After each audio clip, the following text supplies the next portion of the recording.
Thanks for listening to the Pop Culture Cosmos and the PCC Multiverse. Check out more great podcasts today on one of these awesome affiliate networks. You're listening to a Weeby Geeks Network podcast.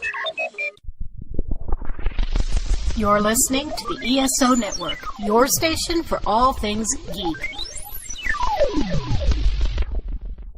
The Tangibound Network. Check it out. TangiboundNetwork.com. Listen to this show, the latest episode, every time. A proud member of the Gonna Geek Network. The opinions expressed are those of each individual. Check out all the other geeky podcasts over at GonnaGeekNetwork.com and get ready, because geekiness begins in 3, 2, 1. What's up, friends? Josh here of the Pop Culture Cosmos and Topicocalypse podcast. I recently got to sit down with Forza Horizon 4, and I have some thoughts, so here goes. Welcome to the Pop Culture Cosmos. Forza Horizon 4 is the most breathtaking racing game I have ever seen. Trust me when I tell you this, that I don't say that lightly. As somebody who has played every Forza entry since Forza Motorsports revved its way onto the original Xbox console back in 2005, I was beginning to, for lack of a better term, experience franchise fatigue. While the Forza Horizon series certainly has a lot more to offer fans in terms of things to do, the novelty of an open-world racing game was beginning to feel stale. So what exactly is it that makes Forza Horizon 4 feel like a breath of fresh air in a series that's been around for 13 years? Well, I'm glad you asked. When Phil Spencer took the stage at this year's E3 to show us Microsoft's massive lineup of games, he made a point to show off their AAA studios, reassuring fans that they have heard the call for new IPs and exclusives and they are working hard to deliver.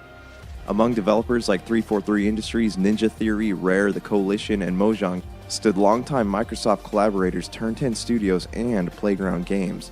For those of you who don't know, Turn 10 Studios was the original developer alongside Microsoft of the Forza Motorsports franchise.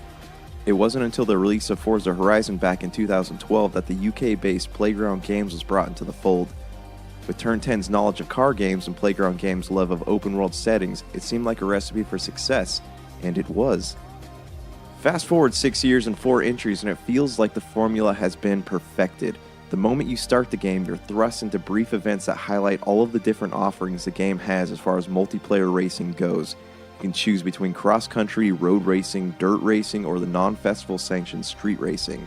And once you finish those, there's plenty of side quests to play through, including barn finds, drag racing, speed zones, danger zones, beauty spots, and the tried and true bonus board hunting that requires hours of patience and no shortage of ingenuity to complete. That's a lot of gameplay, right? Yeah, but that's not even half of what this latest entry offers gamers. In addition to the main storyline, and I use that term loosely, of the game, which sees you making friends and becoming the Horizon Festival champion, Forza Horizon 4 has introduced for the very first time narrative-based gameplay in the form of 4 different stories that have you joining a drift club, driving cars for an internet streamer, showing off fast cars for a business, and doing stunts for a big-budget driving flick. While all of these side stories are optional, it brings something to the game that makes you feel more involved in the world, thus providing an incentive to keep playing. It's an interesting strategy on the part of the developers, and, at least in my opinion, it paid off. Speaking of world, Forza Horizon 4 takes you to the United Kingdom, where you participate in a Horizon Festival that lasts an entire year, while allowing players to drive through various conditions brought on by dynamic seasons that can be seen transitioning at different points throughout their cycles. Why it's taken them so long to introduce a feature like this is beyond me, but I'm certainly glad they did. The first things you'll notice in the fall are the colors. All the different shades of red and orange you find in the falling leaves are stunning, to say the least. Then there's the winter. While winter isn't exactly the colorful spectacle that fall is, the game allows players to decide how much or how little they're going to enjoy it. You can buy a nice Jeep or a Land Rover and put some snow tires on there, which will allow you to traverse the roads easy enough, or you can be an idiot like I was and try to drive a Ferrari 458 Speciale while simultaneously trying to get enough speed to make the jumps and finish the danger signs. On a more positive note, while the snow can be fun to drive around in for the first few minutes, if that, winter does allow you access to places you can't get to during other times of the year. That being said, if you're a completionist, make sure you take advantage of this time by smashing all of the signs on all of the islands while you can.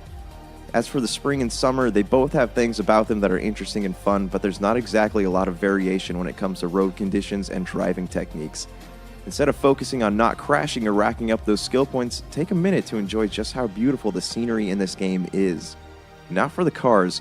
Forza Horizon 4 boasts a catalog of 450 cars, a number that will most likely increase as more downloadable content is released. Among those 450 cars are all of the usual big names like Aston Martin, Audi, BMW, Chrysler, Ferrari, Jaguar, and so on. What the developers did differently this time around is throw in some cool off-road vehicles like the Ram Power Wagon, Defender 90, and the Toyota Helix. Unfortunately, the catalog is limited to vehicles with 4 wheels, meaning that while you still have to face planes, hovercrafts, and dirt bikes in the showcase events, you still can't drive them. Oh well, maybe next time. You do, however, get to take a spin with everybody's favorite UNSC super weapon, Spartan 117, the Master Chief, in a special Halo showcase that puts you in a Warthog and lets you experience a thrill that I haven't felt since the Maw. That's right, in one of the showcase events, the world of Forza Horizon 4 is reskinned to look like it exists on a Halo ring. The soundtrack plays, Cortana plans your escape from the Covenant, and speaking of Covenant, there are plenty of Banshees flying around as you make a mad dash through castles, neighborhoods, over jumps, and back to the beach. And yes, it is just as much fun as it sounds. Really, I am not being sarcastic there. Alright, so usually I close these reviews with things I didn't like about the game. While Forza Horizon 4 is far from the perfect game, its flaws are hardly anything worth writing about. The weather can be a hindrance at some points, and a few of the danger signs are incredibly difficult to score on. However, what I consider flaws, others might consider challenges. After sinking about 35 hours into this game and reaching level 87, I was certainly glad to be done with it when I had finished everything I was able to do. That being said, I will still be eagerly anticipating whatever add-on is released in the future, because this is a world I definitely won't mind returning to. Whether you're a fan of straightforward racing games or the more open-world car games of yesteryear, Forza Horizon 4 has something for every racing fan of every skill level. Speaking of open worlds, if the rumors are true and Playground Games really are working on the next entry in the Fable series, the beautiful landscape of Forza Horizon 4 is a good indication that everybody's favorite chicken kicker is in good hands. From the rolling hills of Astmore to the sprawling city of Edinburgh, this latest entry in the Forza Horizon series packs all of the usual thrills with plenty of new content well worth the extra hours you might and probably will put into it. I score this game a 9 out of 10, and you should definitely check it out.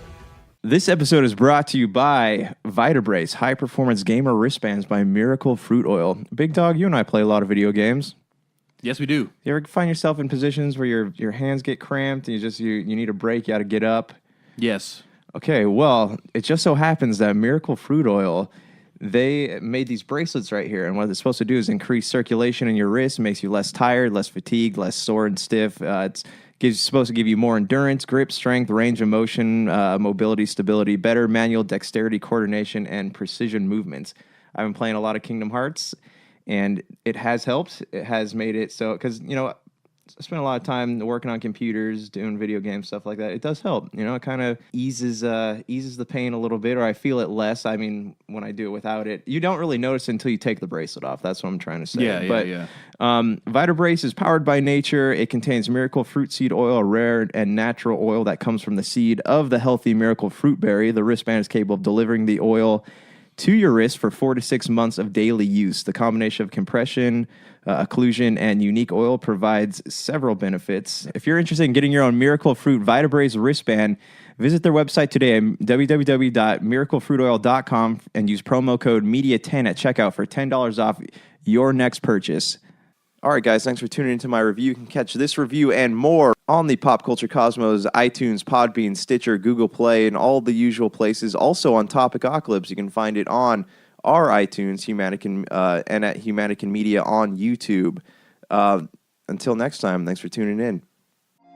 So for Josh Peterson, this is Gerald Glassford.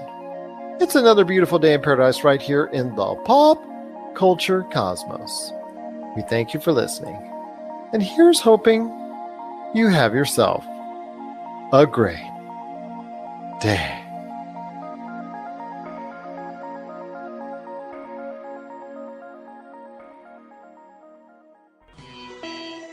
You're listening to a Weeby Geeks Network podcast. This has been a broadcast of the ESO Network. Be part of the crew and help support our shows by donating to our ESO Patreon or by shopping through Amazon.com or the TeePublic store, which can all be found at www.esonetwork.com.